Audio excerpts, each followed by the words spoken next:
Luc 17, verset 28. À partir du verset 26, il est dit: ce qui arriva du temps de Noé arrivera de même au jour du Fils de l'homme. Les gens mangeaient, buvaient, se mariaient, mariaient leurs enfants, jusqu'au jour où Noé entra dans l'arche. Le déluge vint et les fit tous périr. Verset 28. Ce qui arriva du temps de Lot arrivera pareillement. Les hommes mangeaient, buvaient, achetaient, vendaient, plantaient, bâtissaient. Mais le jour où Lot sortit de Sodome, une pluie de feu de soufre tomba du ciel et les fit tous périr. Combien veulent construire leur maison avant de partir? On dit les gens baptisaient, les gens se mariaient, les gens étaient dans le commerce, beaucoup étaient dans les activités. Et ces genres de choses-là, qui ne sont pas mauvaises, n'étaient pas faites dans l'esprit du mode de la foi. Amen.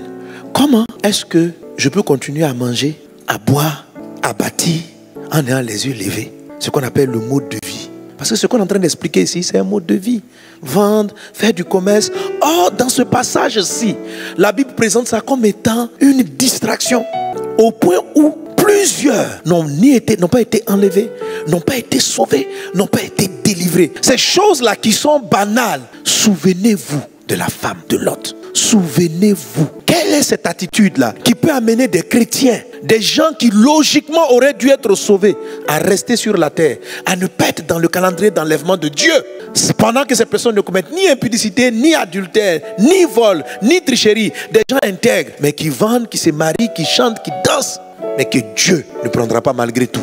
Mon juste vivra par la foi, mais s'il se retire, mon âme ne prend pas plaisir en lui. Il y a un petit ingrédient qui fait la différence entre ceux qui mangent et ceux qui mangent et qui vont rester. Il y a une différence entre ceux qui vendent et qui vont partir et ceux qui vendent et qui vont rester. Il y a une différence entre ceux qui vont à l'école et qui vont partir et ceux qui vont à l'école et qui vont rester. La première des choses qui empêche les personnes, c'est ce lien du monde qui paralysait cette femme, l'esprit du monde. Frère, je n'ai pas dit de ne pas manger. On n'a pas dit de ne pas manger. Je n'ai pas dit de ne pas vendre. Je n'ai pas non plus dit de ne pas te marier. Mais je suis en train de te dire qu'il y a une manière de vivre qui te prépare à l'enlèvement, au retour de Jésus. Tout en faisant ces choses, tu n'y es pas attaché au point de te retrouver comme la femme de Lot. Parce qu'on peut basculer dans l'autre vers. Vous savez, il y a une époque où les gens étaient tellement convaincus que je vais arriver dans quelques jours que eux, ils ont carrément arrêté d'acheter, de manger, de boire. Les gars ont vendu toute leur maison et puis ils sont partis s'asseoir dans la brousse. On dit Jésus arrive, Jésus n'est pas arrivé.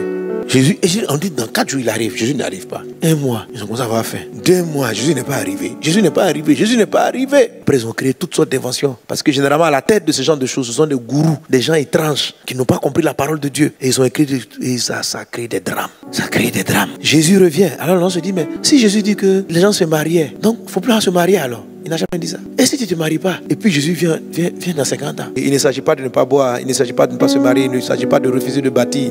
Il s'agit d'avoir une attitude qui dissocie, qui différencie des gens qui fréquentent l'église et qui ont cette mentalité et d'autres personnes qui sont là, qui ont un mode de vie différent, ont une façon différente d'aborder le mariage, ont une manière différente d'aborder le travail. Ils ont une façon différente d'aller, de vaquer à leurs occupations habituelles. Ça doit être votre mode de vie. Ça doit être votre manière de fonctionner. C'est ce qui fait de vous les champions dans ce temps de la fin. Et ce qui fait qu'à tout moment, nos yeux sont levés, prêts à ce que Jésus vienne. Et nous sommes prêts à lui. Et tant qu'il n'est pas encore là, ce que nous avons à faire, nous voulons voir la gloire de Dieu dans les mariages, voir la gloire de Dieu dans ce que nous bâtissons, voir la gloire de Dieu dans ce que nous entreprenons, sans y être attachés. Mais nous manifestons la gloire de Dieu. Nous sommes prêts à tout moment. Nous sommes comme des Lot, pas comme Madame Lot. Lot a pu partir et rentrer dans une nouvelle dimension de gloire. Noé a continué de prospérer, mais n'était pas attaché aux choses passagères.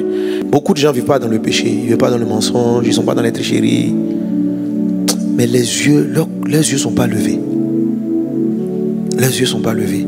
Et ces choses-là simples, il faut savoir qu'au ciel, il y aura meilleur. Alléluia. Quelqu'un me dit, mais pasteur, est-ce qu'au ciel, il y a mariage? Il y a plus que mariage. Ce que Dieu va te donner au ciel, tu as dit, mais pourquoi on s'est marié même sur la terre?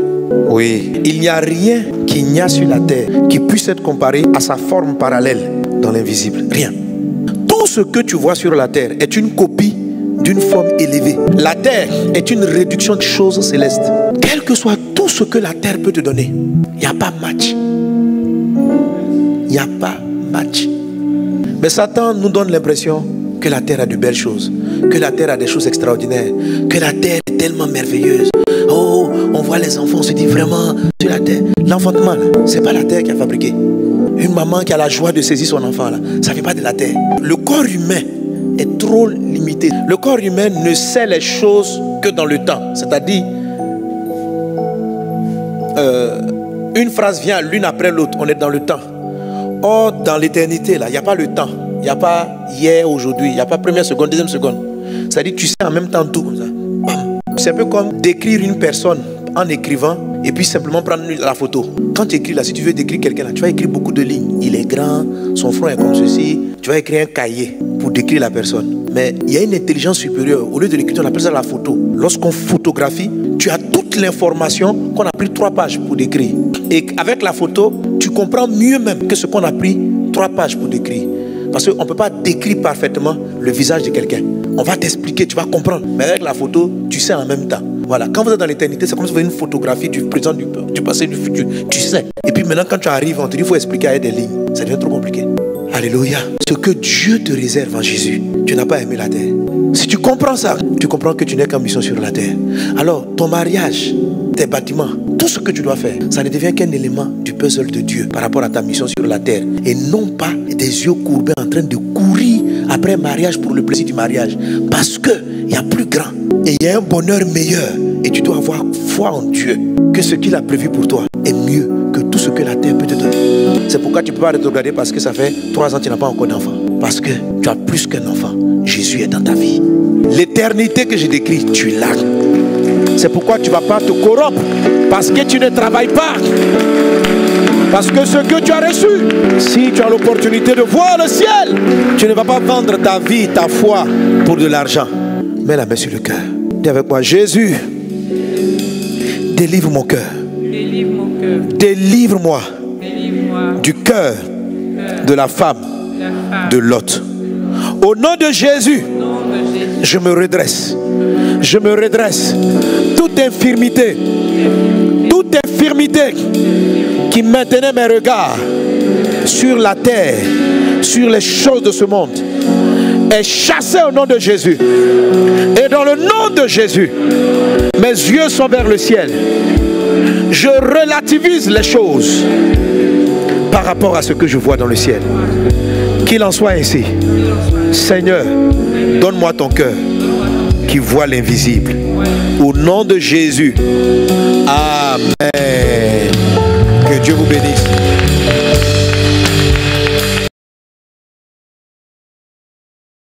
Commencez à inspirer de toi. Saint-Esprit, nous te désirons, nous te voulons. Oh, Rabosh et Télémos. Alléluia. Esprit de révélation, Esprit de Dieu, Esprit de vérité. Un cœur commence à soupirer ce soir. Un cœur commence à soupirer après ce Dieu.